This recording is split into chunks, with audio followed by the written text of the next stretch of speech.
Good morning everyone, this is again Professor Vincent Torre Bongolan. Pag-usapan po natin ang mga investment na naiuwi di umano ng Pangulong si Ferdinand Romualdez Bongbong Marcos Jr. mula sa kanyang mga travel abroad. Ayan, so kapag pumupunta po kasi ang Pangulo sa iba't ibang mga bansa para sa kanyang mga state visits or foreign trips, no? Ay hindi po siya basta-basta pumupunta doon para magliwaliw o magbulakbol o mag-relax-relax mga kaibigan. Lagi po itong may dahilan. Okay? At syempre, ito po ay ginagawa ng Pangulo upang ipagmalaki po ang Pilipinas, upang ialok po ang Pilipinas bilang isa sa mga bansa na kung saan ay magandang magnegosyo. Kaya po nakakauwi no, ng mga pangakong investment ang bawat Pangulo ng Pilipinas. Okay, so umaabot na po kasi sa almost 4 trillion pesos ang pangakong investment sa Pilipinas. Ang tanong po, na isa katuparan, mayroon na po bang nangyari at natupad na nga po ba? Naibigay na po ba? No? Nakapag-invest na po ba ang mga bansang ito, no, na pinuntahan ng Pangulo dito sa Pilipinas?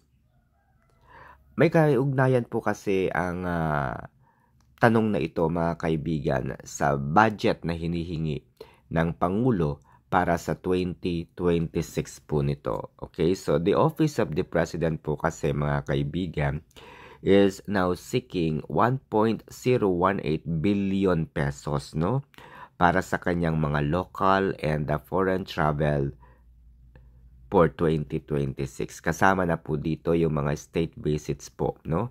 And this is based on the proposed National Expenditure Program, mga kaibigan. Kasama daw po dito yung mga pagbisita ng Pangulo na, alam nyo na, yung mga naapektuhan po, no?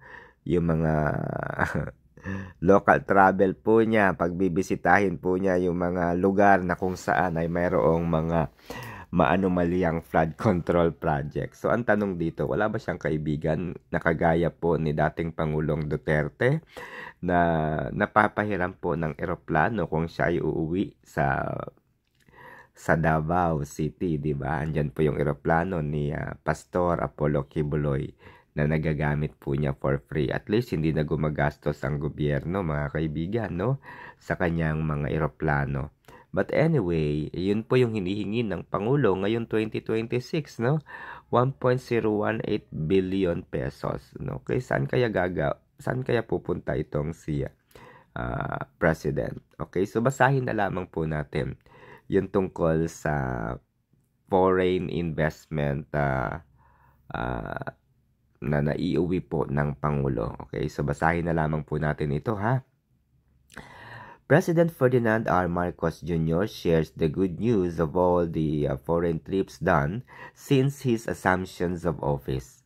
All official business trips abroad of the President have generated a total of 116 projects worth 62.926 billion US dollar or 3.48 trillion in investment, which will soon boost the country's economy and provide more jobs for Filipinos. All the Memoranda of Understanding or the MOUs signed have generated the following investment commitments. Okay, ito guys, panoorin ninyo to ha, pakinggan ninyo. 8.48 billion US dollar from Indonesia. 6.54 billion US dollar from Singapore. 3.847 billion US dollar for United States. 4.62 billion US dollar from Thailand. 2.20 billion US dollar from Belgium. Diba ang yaman-yaman ng Amerika, tapos 3.847 lang yung nagpauto-uto ka doon sa Amerika, tapos yan lang yung investment nila sa inyo. Samantalang yung Indonesia, ang laki ng pangako, 8.48. Yung Singapore, 6.54. Yung Amerika na nagpauto-uto ka doon kay Donald Trump, 3.847 billion US dollar lang. Anyway, guys, eto ka, magugulat ka. Depunggal, galit na galit ka sa China, pero ang pangako ng China, 24.239 billion US dollar from China. Ang laki. 24.239 billion US dollar from China. Tapos yung China ang inaaway mo, depunggal ka. Oo. So ito, Thailand 4.62 US dollar. Belgium 2.20 billion US dollar. A total of 4.349 billion US dollar or 239 billion have materialized, with the companies in various stages of implementation of their projects in the Philippines. Meanwhile, the projects worth 29.712 billion US dollar or 1.7 trillion have existing memorandum of understanding or letters of intent, while confirmed projects worth 28.863 or 1.5 trillion are in the planning stage.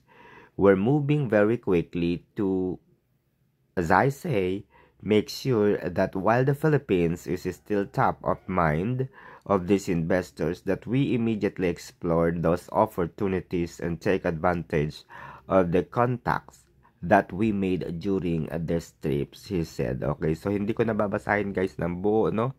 Pumunta na lamang po kayo sa Philippine News Agency at basahin po ninyo yung balita na mayroong pagmamayabang.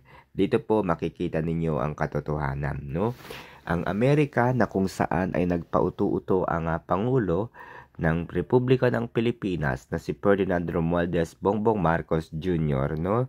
Na kung saan ay pinayagan po niya, no? Na magtayo po ng halos 19 na base ng Amerika o 9 bases. 9 ba or 19, no? Hindi natin alam. 9 or basta ganun po, napakarami pong base militar ng Amerika ang nandirito sa Pilipinas.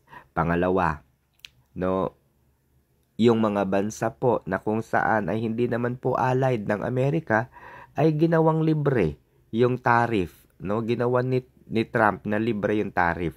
Samantalang sa Pilipinas, may taripa po, no, na inimpose ang Amerika. So, paano tayo makakapagdala ng mga produkto natin sa Amerika kung merong mga taripa? My goodness. Nagpauto talaga, Oo, nagpauto nga talaga. So, may taripa. Samantalang ito nakaraang ASEAN, yung mga bansa na hindi naman po kaalyado ng Amerika ay tinanggalan po ni Donald Trump ng taripa. Samantalang, ay nako po, uulit-ulitin ko, ang Pilipinas na nagpauto, binigyan po ng taripa at hindi po ginawang zero. Yung mga bansang yun, dati may taripa, ginawang zero po ni President Trump. Yung inaaway mong bansa, may pangako palang 24 billion US dollar. Yung pangakong bansa na pinuri-puri mo, 3 billion lang pala yung kayang i-invest at hindi pa natuloy. Anyway, hindi pa natuloy o hindi ko lang alam. Pero wala tayong nakikitang development. Tapos hihingi ka uli ng budget na 1 billion. Para saan? Para magpauto uli sa Amerika? Mag-travel doon? Anyway guys, kayo na po yung bahalang humusga. Ano po sa tingin ninyo? Karapat-dapat pa ba nabigyan ang Pangulo ng pondo para sa kanyang foreign and travel trips?